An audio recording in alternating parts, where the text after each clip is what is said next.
Hello.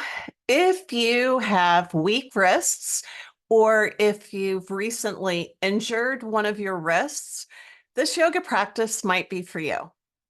Let's get started.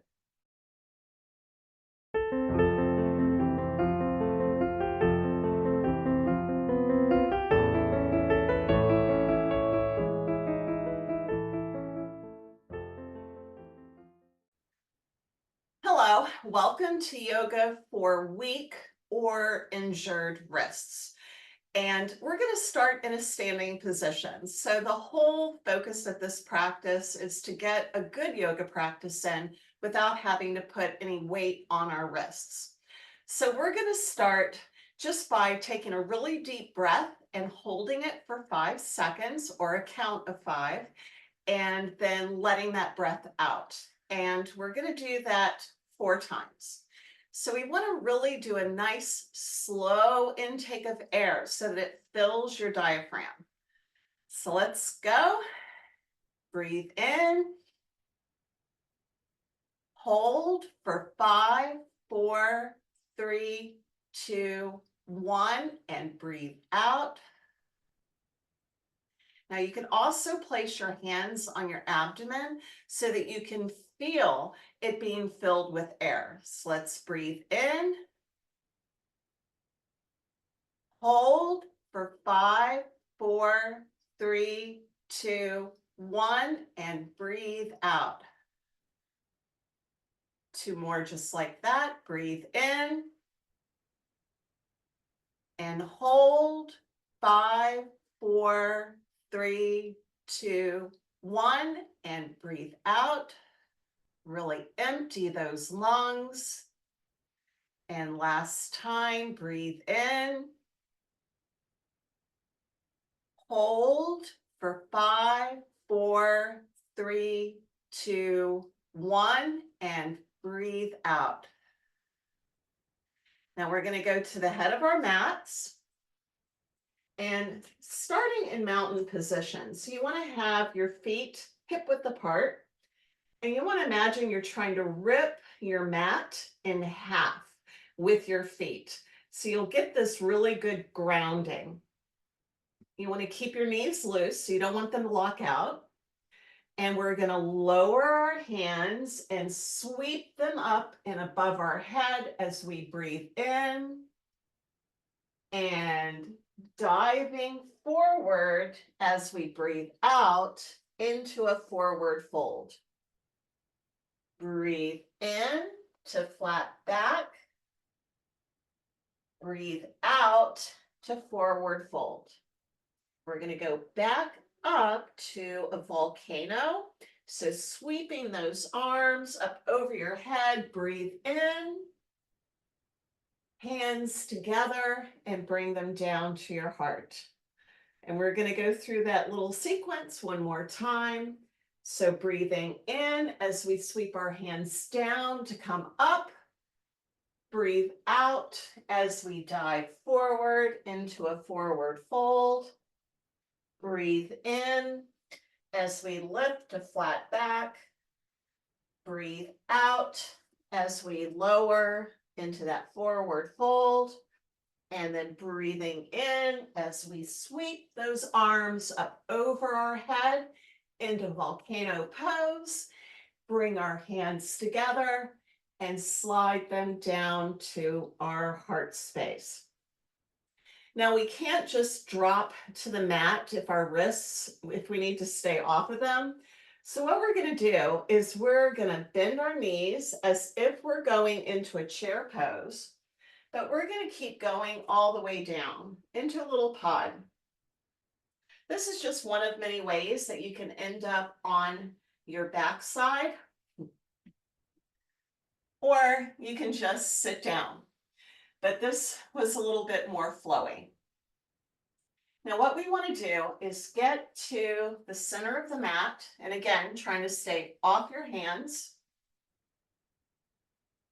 And we're going to sit with our legs out in front of us. And what we're going to do is raise our arms up over our head and fold as if you're trying to drape your abdomen over your thighs. You may not get close. And looking forward, and again, you don't need to grab your your toes. You can just rest your hands on your toes, or you can rest them on your ankles, or you can put them on the mat. But you want to avoid putting any weight on them. Then take a deep breath, looking forward, and take your chin and curve in to where your chin is close to your chest. And we're going to breathe in as we come up, and we're going to do a little twist.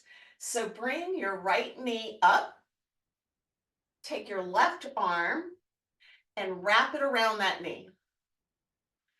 Now, we would normally rest our hand on the mat, but we want also to be able to keep our spine straight. So by not using our hands to preserve our wrists, we're also going to help strengthen the muscles in our back, keeping our back nice and straight and not letting our spine curl in. But once you've wrapped that wrist around your knee, you should automatically be in a small twist. Then we're going to switch to the other side. So place that right leg out in front, bring the left knee in, take your right arm and wrap it around that left knee and twist. Now what we're going to do is we're going to switch to our knees. So cross your legs, bring them through, scoot back to about the middle of your mat, and we're going to do a cat-cow on our elbows. So normally we would go into table position and do our cat-cow from that position with our wrists bearing a lot of weight. So this time what we're going to do is place our elbows on the mat and then move them out to where you feel like your elbows are directly under your shoulders, not putting any pressure on your hands or wrists. And then make sure your knees are directly under your hips. And you want to press into the top of your feet. Don't do anything with your hands, but try to dig into the mat with your elbows.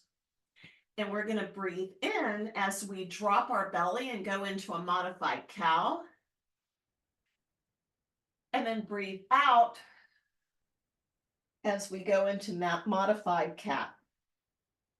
So breathe in and breathe out. Into cat. Breathe in to cow. Breathe out into cat. Breathe in to cow and breathe out to cat. And one more of each, one more cow. Breathing in and one more cat as we breathe out. Now we're going to slide our knees back just a little bit more, about 1 foot more, maybe a little less. And we're going to go into heart to earth. So you want to lean back, but off of your elbows, not your wrists. And reach for the mat with your forehead and the sky with your tailbone. This is a really good stretch and opener for your shoulders. And it does not require any pressure on your hands or wrists at all. So we're going to take a few deep breaths.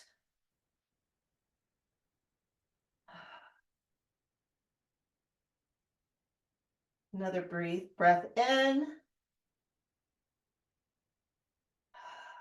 And breathe out. One more, breathe in. And breathe out. Now we're going to come to our back, but the way we're going to do that is coming through kind of like a Sphinx pose. So you'll just slide your upper body in between your two hands, and then we're just going to roll over. Now, once you've rolled over, we're going to do modified yogi bicycles. So usually for yogi bicycles, I need to adjust. We would put our hands behind our head and come up like this.